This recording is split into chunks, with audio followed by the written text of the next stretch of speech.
घोडबंदर येथील विजय गार्डन परिसरात असलेल्या एका जुन्या गृहसंकुलाची एका विकासकाने वाट अडवली, त्यामुळे नागरिकांची सुरक्षा धोक्यात आली आहे।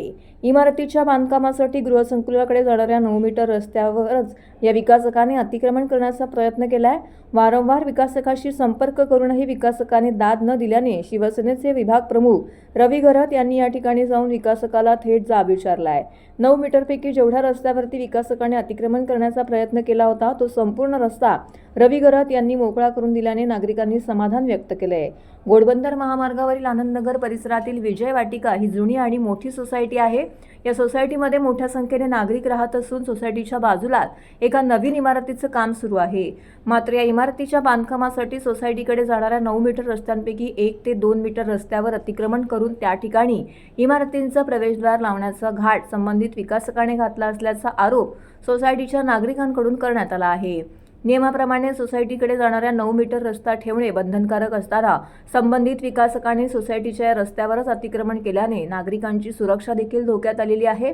या संदर्भात रहिवाशांनी संबंधित विकासकाला जाब विचारण्याचा प्रयत्न देखील केला, मात्र रहिवाशांना कोणत्याच प्रकारचा प्रतिसाद विकासकाकडून मिळालेला नाहीये। या सोसायटीमधील सर्व नागरिकांनी रस्त्याची समस्या घेऊन रवी घरत यांच्याकडे आपली समस्या मांडली, त्यामुळे तात्काळ या ठिकाणी रवी घरत यांनी जाऊन नागरिकांची समस्या जाणून घेतली। संबंधित विकासकाला देखील बोलावून नागरिकांची समस्या त्याच ठिकाणी सोडवली आहे। 9 मीटरपैकी काही मीटर रस्त्यावरती अतिक्रमण करण्याचा प्रयत्न करण्यात आल्याने काही घटना घडल्यात। फायर ब्रिगेडची गाडी आतमध्ये यायला अडचण निर्माण होऊन नागरिकांची सुरक्षा धोक्यात आली होती, असं देखील यावेळी शिवसेना विभाग प्रमुख रवी घरत यांनी म्हटलं आहे। 9 मीटर ये जो भाग है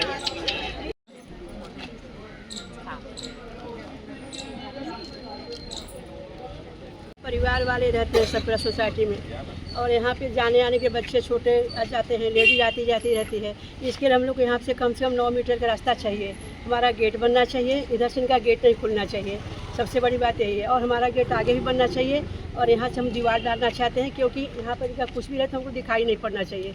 कोई आता है कोई जाता है वो मालूम नहीं पड़ना चाहिए।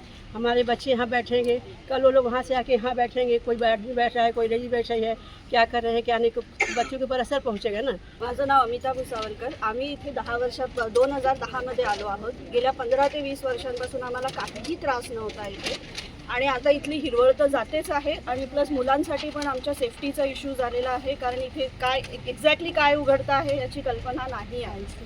कोणी म्हणतं इथे लॉजिंग उघडते, कोणी म्हणतं इथे रेस्टॉरंट अँड बार उघडतं आहे, तर आता आमच्या मुलांच्या सेफ्टीचा पण इथे प्रश्न आहे। सो प्लीज मी सगळ्यांना विनंती करते की प्लीज आम्हाला इथे हेल्प करावी। आज इतका घोडबंदर रोडचा त्रास असून सुद्धा आम्ही इथे राहत होतो, आणि आत्ता जेव्हा सगळीकडे इथे प्रगती होते आहे, मेट्रो येते आहे, तेव्हा ह्या गोष्टी पण येत आहेत। So please we request you all की याच्यामध्ये बघा, आणि आमच्या मुलांच्या ॲटलीस्ट सेफ्टीसाठी तरी इथे दूसरा काहीही इलीगल बनू।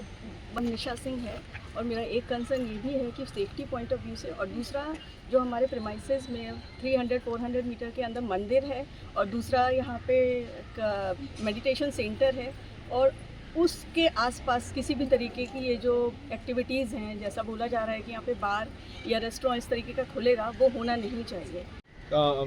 मी विजय वाटिका सोसायटीचा सेक्रेटरी आहे। जेव्हापासून हे काम चालू झालेलं आहे तेव्हापासून आमचे सगळे रहिवासी खूपच परेशान आहेत, कारण सतत इकडे काम चालू असतं आणि काय होणार आहे नक्की याचं खूप मोठं सस्पेन्स होतं। आम्ही 2दा इथे RTI फाईल केला फाईन करायला की एक्झॅक्टली काय होतं, ती इन्फॉर्मेशन आम्हाला मिळाली नाही। मेन प्रॉब्लेम असा आहे की हा रोड जो आहे हा थोडासा सेक्युलेटेड रोड असल्यामुळे इथे संध्याकाळी खूप कमी रहदारी असते, आणि एखादं बार आणि रेस्टॉरंट इथे चालू झालं तर it is going to be a major concern for the residents, for the children, for the women. कारण संध्याकाळी 7-8 वाजता लोक जेव्हा येतील, मुली येतील, बायका येतील, जेव्हा इथे कुठल्या प्रकारचे लोक असतील ते आम्ही काही सांगू नाही शकत, आणि आम्ही सगळेजण ऑफिसला जाणारे लोक आहोत, त्याच्यामुळे आम्हाला वेळ नसेल या सगळ्या गोष्टींकडे लक्ष द्यायला। त्याच्यामुळे आम्ही या बिल्डरला अप्रोच केलं, आम्ही त्याला सांगितलं की आपण डिस्कस करू आणि हा विषय सॉल्व्ह करू, पण त्यांनी आमचं बिलकुल ऐकलं नाही। आम्ही त्यांना सांगितलेलं की आपसामध्ये आपण डिस्कस करून काहीतरी मार्ग काढू, पण त्याला आमचं ऐकायचं नव्हतं। पर्याय स्वरूपी आम्ही TMCमध्ये गेलो, आम्ही तिथे कंप्लेंट दिल्या, आम्ही त्यांना कंप्लेंट दिल्यानंतर आता आम्ही रवी साहेबांकडे आलेलो आहोत। आमच्या खूप अपेक्षा आहेत की या विषयामध्ये ते आम्हाला मार्गदर्शन करतील, आम्हाला हेल्प करतील, आणि काहीतरी मार्ग देतील ज्याच्यामधनं आमच्या सोसायटीचा हा जो सेफ्टी कन्सर्न आहे तो सॉल्व्ह होईल।